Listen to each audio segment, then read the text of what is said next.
Leeds United are coming off the back of another very, very healthy win.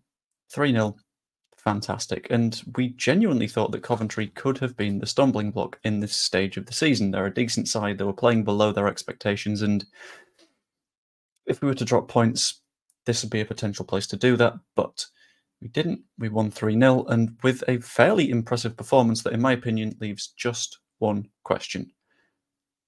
Are Leeds United currently unbeatable?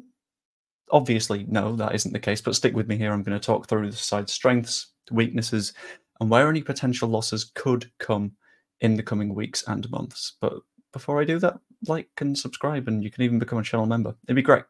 You'll enjoy it here. Anyway, so first up, obviously, we need to talk about the strengths of the side at the moment, and there are plenty of those. We're going to start all the way at the back, and the defensive elements of the side are honestly unmatched in this division, I think. If you look at that match yesterday, the first half dominated the ball, start the second half dominated the ball, and then at that point we were just sort of comfy. 2-0 up, let them have the ball a little bit, let them try and force some issues, let them use up all of their energy, and sod it, we'll hit them on the transition. Because we can trust that our defensive players are good enough. Pascal Struijk has come out as a completely new player this season. He was really good at the start of last season, but then the injury happened and that rolled on and on and on and on. And it seems like he spent all that time injured working on his game, working on videotapes and seeing where are my issues, how can I improve. Joe Rodon started the season a little bit slowly, but is now proving to be the centre-back that we needed him to be. Throughout the vast majority of that game, they didn't have a chance. Their best chance was near the last minute when Illan Meslier plucks a fantastic shot out of the top corner. Brilliant save, by the way. He won't get the credit for it because it was really late in the game and all that stuff, but that matters. And our defensive elements are currently looking so good that since Middlesbrough, we've conceded once, and that was against Burnley because of a slip from Manor Solomon and Jaden Bogle putting in a block a little bit mistimed, so he's unsighted Illan Meslier. We've conceded once in a very, very long time because we've got that shape and structure, because we know what we're doing at this point, and we can trust absolutely everybody in that defensive structure to do their thing, and that includes the midfielders. That includes Ampadu dropping in, Gruev dropping in. Yesterday there was a lot of dropping in as well, and it worked really effectively for us because with a good defensive structure, you're able to push forwards and build a good attacking structure, which right now we have. We have that line of three behind Mateo Joseph looks absolutely imperious yesterday. Brendan Aronson is absolutely everywhere, and whilst he didn't get a goal or an assist, that ball out to Firpo that is then pinged in for Willy Gnonto's goal, delicious. Perfectly weighted, gave Firpo exactly what he needed. He's all over the pitch, putting himself in with tackles and dribbling around players and through players, and a lot of us came into the season a little bit concerned about him. I was sort of confident because the Bundesliga is a definite step up from the Championship. But he did what we needed him to do. And that was absolutely brilliant. And we're learning that Largi Ramazani is, in fact, a very, very good footballer. And the same applies for Willy Gnonto on the other flank. And now we have to look at the fact that we've got Dan James waiting to come back, Manor Solomon waiting to come back. That pack of three behind the number 9 is looking really spicy at the minute, and I'm very excited for it. But even more so, I'm excited with the way that they work with the number 9. When you've got Joel Pirou on the pitch and he's playing in the 9, you can tell that he's not too good with the press.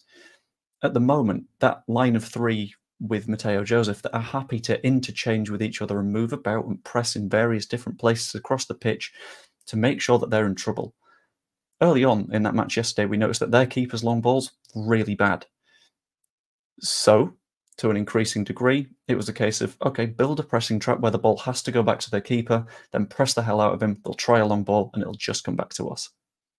And that worked time and time and time again in the first half. You can go back and watch it. It's something that becomes a deliberate plan, especially after he goes down with a little bit of a knock, I think caused by his own player at a corner. But that attacking structure isn't giving defences any time. And in that match, you could tell that the transitional stuff was perfect. And in terms of transitional stuff, you don't get that without a midfield, and we really saw the importance of the midfield in this game. There was a big concern that Ampadu went off very early on, and a lot of people have said that Ampadu sits a little bit too deep all the time. Quick reminder, Ampadu's tackle where he got injured was on the edge of their 18-yard box. That's how aggressively we're playing now. which is great. We're trying to force turnovers in very high places because we understand that that's what Coventry aren't good against, because we knew they wouldn't sit in. The tactical style will change, but when it comes to it, we are willing to do that when we need. And that's a good thing to see. But thankfully, we've also got that rotational aspect in the midfield. We've got options. Now we know that Tanaka is really good at picking out a pass, for example, all the way over the top to Laji Ramazani, who pings it into Peru. Wonderful finish. Very, very happy with the midfield at the moment. And if it comes to more transitional football, that midfield is going to stay important and we need to keep an eye on it. And it shows that tactically we're being very intelligent too. The way that we approached the game yesterday was very clever. Came out of the blocks, firing, fighting. We had many, many chances very early on. Nonto could have maybe had a penalty. I've not properly seen a replay of that back, but I think there was a genuine shout for that. Followed by the fact that we scored a goal, and then we tried again and again and again, and Gruev nearly scored from about 40 yards out, which I thought was really fun. And that came after a sequence of like 3 chances that went like this, very, very quickly. And that speed, that quickness, comes from the fact that that's what you need to beat Coventry. And then when we're 2-0 up, we sit back a bit because they need to come to us and we can turn it into a game where we can hit on the counter because we have some of the fastest players in the division. It's tactical intelligence. And that's something that you need if you want a side to be unbeatable. But of course, we won't be because there are going to be some concerns. The first is injuries in key areas. Came into this match thinking maybe Pascal Struijk won't play. Struijk plays, but now Ethan Ampadu's injured. Add on the Vuba injury and Ampadu. If Struijk does have an issue, then that becomes De Bayo, or maybe trying Byram at centre-back.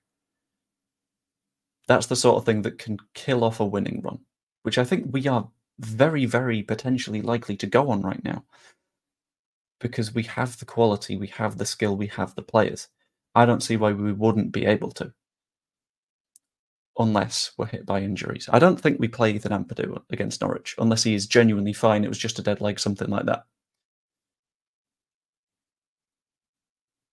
And that means that that can destabilise the side, because a lot of what I've mentioned is how the structure is so good and everyone knows what they have to do.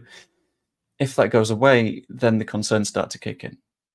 And people don't know where they are, they don't know what they have to do, what they have to make happen, and you can lead to individual errors in this case. Example, lost 1-0 against Burnley because of a Manor Solomon slip and Bogle not committing at the right time. Individual errors are likely to be our biggest threat going into this stage of the season, and if we can stay consistent, if we can stay good, then I can genuinely see us continuing this. Because there's very few sides that can challenge us toe-to-toe. And there are some big tests coming up. We've got Norwich City on Tuesday, going all the way down to Norfolk. Hell of a travel.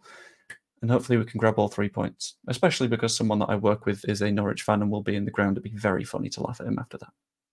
But we follow that with a trip to Sunderland, which is also going to be a challenge. But if we come out of that with 6 points, then that unbeatable question mark could just become unbeatable, because it's a hell of a phase of the season to go through whilst not really looking like we're weak in any specific areas.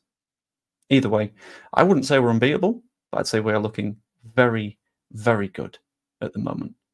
And I can just hope that we keep pushing forward to where Leeds United are going to be, which I think is the Premier League next season.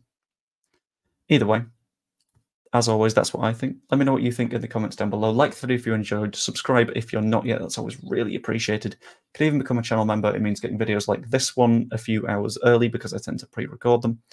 And yeah, hope you enjoyed. And we'll see you later. Also, let me know in the comments. Do you like the thumbnail idea? I thought I'd try something a bit new. I've been learning more Canva things. And if you like it, I might do a bit more of it. But if you don't, that's also fine. See you later.